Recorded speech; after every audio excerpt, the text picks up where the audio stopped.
네, 고난주간 첫째 날 아침 경건회를 시작합니다. 오늘 성경 말씀 예수님의 행적을 따라서 같이 읽어갑니다. 마가복음 11장 12절부터 18절까지의 말씀입니다. 제가 봉독하겠습니다. 이튿날 그들이 베다니에서 나왔을 때에 예수께서 시장하신지라 멀리서 잎사귀 있는 한 무화과 나무를 보시고 혹 그 나무에 무엇이 있을까 하여 가셨더니 가서 보신즉 잎사귀 외에 아무것도 없더라. 이는 무화과의 때가 아님이라. 예수께서 나무에게 말씀하여 이르시되 이제부터 영원토록 사람이 내게서 열매를 따먹지 못하리라 하시니 제자들이 이를 듣더라. 그들이 예루살렘에 들어가니라. 예수께서 성전에 들어가사 성전 안에서 매매하는 자들을 내쫓으시며 돈 바꾸는 자들의 상과 비둘기 파는 자들의 의자를 둘러엎으시며 아무나 물건을 가지고 성전 안으로 지나다님을 허락하지 아니하시고 이에 가르쳐 이르시되 기록된 바 내 집은 만민이 기도하는 집이라 칭함을 받으리라고 하지 아니하였느냐. 너희는 강도의 소굴을 만들었도다 하시매 대제사장들과 서기관들이 듣고 예수를 어떻게 죽일까 하고 꾀하니 이는 무리가 다 그의 교훈을 놀랍게 여김으로 그를 두려워함일러라. 아멘. 오늘 말씀은 예수님께서 예루살렘에 입성하시고 난 그 다음 날 있었던 이야기입니다. 그래서 오늘 12절 맨 처음에 이튿날이라고 이야기를 합니다. 베다니에서 나오셔서 이제 성전을 향해 가시던 중에 예수님께서 시장하셔서 길에 있는 무화과 나무를 보시고 열매를 찾으셨지만 그 무화과 나무는 잎사귀만 무성할 뿐 열매가 없었습니다. 잎사귀는 많은데 열매가 없는 그 무화과 나무에서 예수님이 열매를 찾고 열매를 구하지 못하신 거죠. 그런데 마가복음에서는 그 무화과 나무의 때가 이르지 않았다고 이야기합니다. 무화과 나무의 때가 이르지도 않았는데, 그런데 열매 맺을 때가 되지도 않았는데 예수님은 그 나무를 향해서 말씀하십니다. 14절입니다. 이제부터 영원토록 사람이 내게서 열매를 따먹지 못하리라. 예수님이 이 말씀을 제자들이 들었는데 제자들은 뭐라고 생각했냐면 이 뒤에 나오는 베드로의 이야기를 들어보면 예수님이 나무를 저주하셨다라고 생각합니다. 그래서 우리도 이런 인식을 가지고 이 말씀을 보게 됩니다. 예수님께서 무화과 나무를 향해서 저주하셨다. 그런데 예수님이 과연 이런 분이신가?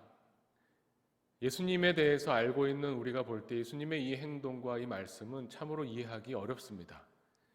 무화과 나무가 열매 맺을 때도 아니었기 때문에 열매가 없었던 것뿐인데 예수님이 무화과 나무를 저주하셔서 오늘 본문 이후에 나오는 이야기에서 뿌리채 말라있는 그 무화과 나무, 이것을 볼 때에 예수님은 왜 이 무화과 나무를 저주하신 건가 라고 생각하게 됩니다. 예수님이 시장하시다고 그래서 열매를 뭐라도 먹어야 되겠다 생각해서 열매를 구해서 나무에 가까이 다가가셨다고 하는데 예수님이 시장하실 때 열매가 없었기 때문에 저주하신 거라고 보기에는 말이 되지 않습니다. 오늘 마가복음 본문의 이야기를 쭉 읽어보면 우리가 18절까지 읽었지만 그 이후에 이 뿌리째 마른 무화과 나무를 보면서 베드로가 이야기하는 장면이 나옵니다.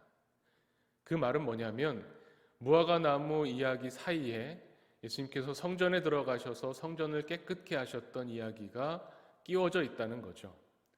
샌드위치와 같은 구조를 가지고 있습니다. 그것을 볼 때 이 무화과 나무에 대한 이야기는 예수님이 바라보셨던 성전에 관한, 성전에서 있었던 사건과 같은 맥락에서 밀접한 연관이 있다는 겁니다. 예수님께서는 이 성전에 들어가셔서 장사하는 사람들의 상을 둘러엎으시고 이렇게 말씀하시죠. 너희가 강도의 소굴을 만들었구나. 이 성전은 하나님께 나와서 만민이 기도하는 집이고 하나님과 만나는 곳인데 너희가 강도의 소굴을 만들었다라고 이야기하신 거죠. 결국 이 무화과 나무와 성전의 이야기를 같은 맥락에서 본다면 예수님은 어떤 이 나무 자체에 대해서 저주를 하셔서 나무가 죽게 만드신 것이 아니라는 겁니다. 우리가 왜 저주라고 생각하냐면 베드로가 그렇게 생각했기 때문입니다. 오늘 본문 이후에 나오는 말씀을 보면 베드로가 예수님한테 무화과 나무가 마른 것을 보고 너무 놀라워하면서 신기해하면서 주님이라고 안 하죠. 여기서는 랍비어 보소서 저주하신 무화과 나무가 말랐나이다 이렇게 이야기합니다. 베드로가 봤을 때 이건 저주인데 사실 예수님이 하신 말씀을 가만히 뜯어보면 이 나무를 향해서 말라 죽어라 이렇게 말씀하신 게 아닙니다. 영원토록 사람이 내게서 열매를 따먹지 못할 것이다 라고 하는 것은 나무 그 자체의 문제가 아니라 나무에게서 열매를 구하는 사람과의 관계성을 이야기하시는 거죠.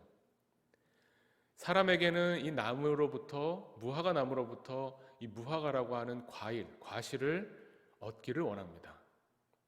사람과의 관계를 맺음이 이 열매를 통해서 나무와 사람 간의 관계가 맺어지는데 예수님께서 말씀하신 그 말씀은 이 관계가 끊어진다, 깨어진다라는 것을 말씀한 겁니다.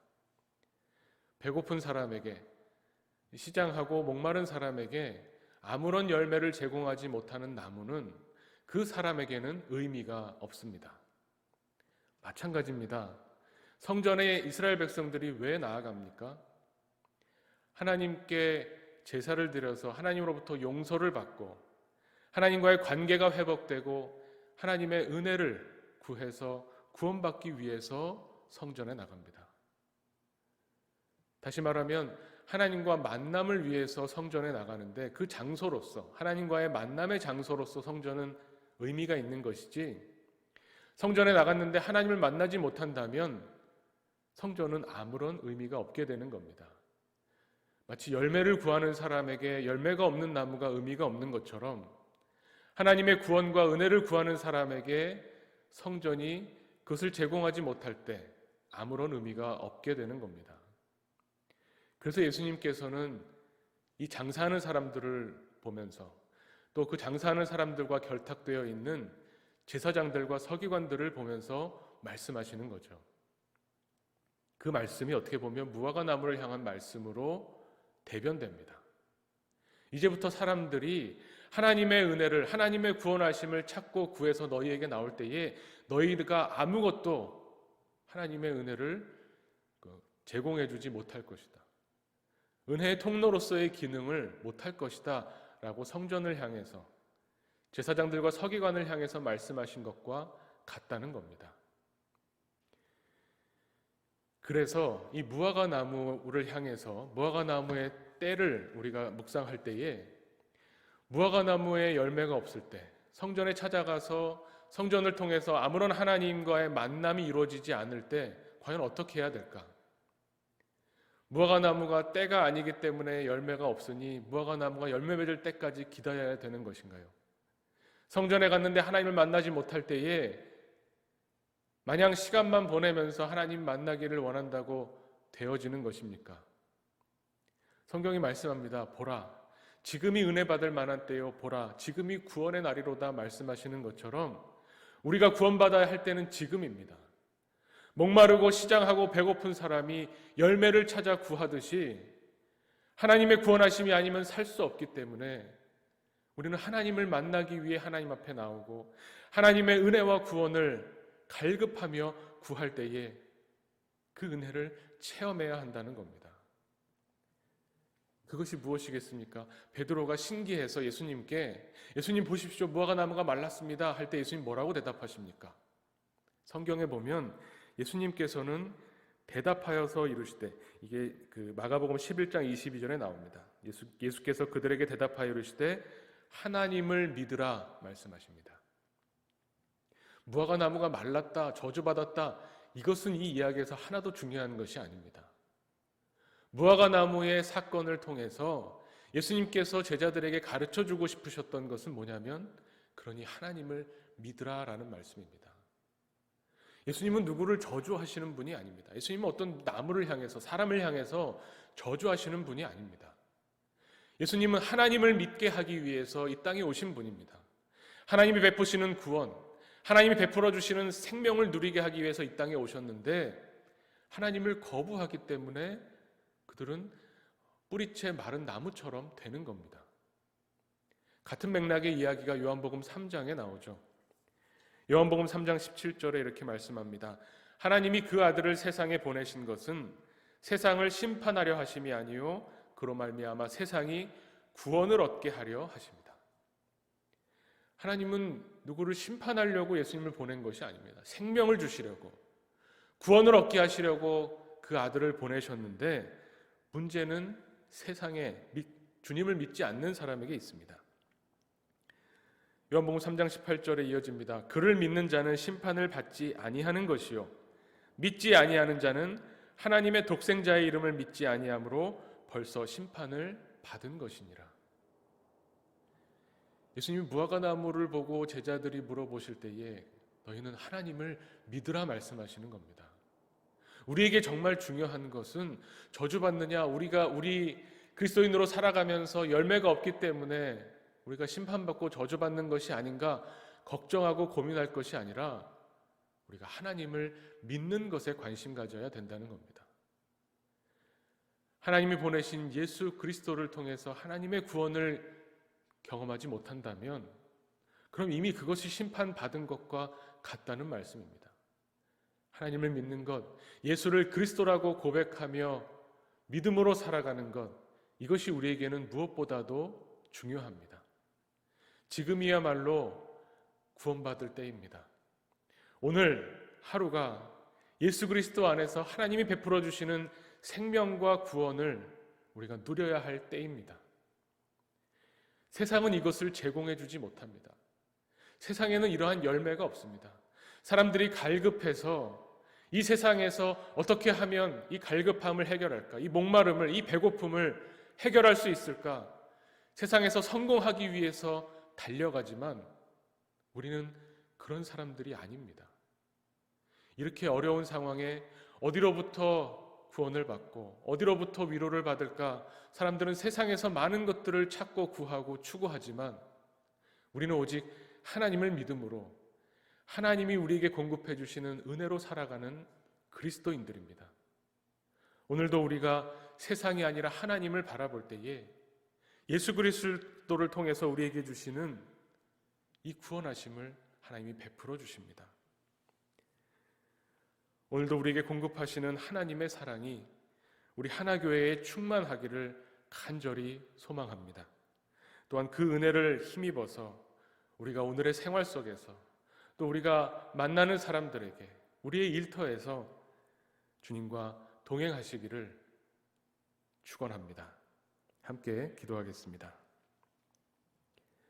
하나님 아버지, 오늘 말씀을 통해서 우리에게 베풀어 주시고자 하는 하나님의 구원하심과 우리의 갈증과 우리의 목마름, 우리의 배고픔을 해결하시기 위해서 아들을 보내신 그 하나님을 다시 한번 바라봅니다. 우리가 하나님을 믿으며 예수를 그리스도라 시인하며 이 세상에 살아갈 때에 믿음으로 살아가기를 원합니다. 하나님, 우리가 오늘도 복음의 증언자가 되어서 우리를 통해서 하나님의 나라가 어떠한 것인지, 하나님이 어떤 분인지를 세상에 드러내기를 원하시며 오늘 하루도 우리와 동행하시기를 원합니다. 주님, 우리 심령 가운데 성령으로 임재하시며 우리 한 사람 한 사람, 우리 하나교회 한 가정 한 가정 주님께서 우리를 붙잡아 주시고 우리와 동행하여 주시옵소서. 감사드리며 예수 그리스도 이름으로 기도하옵나이다. 아멘.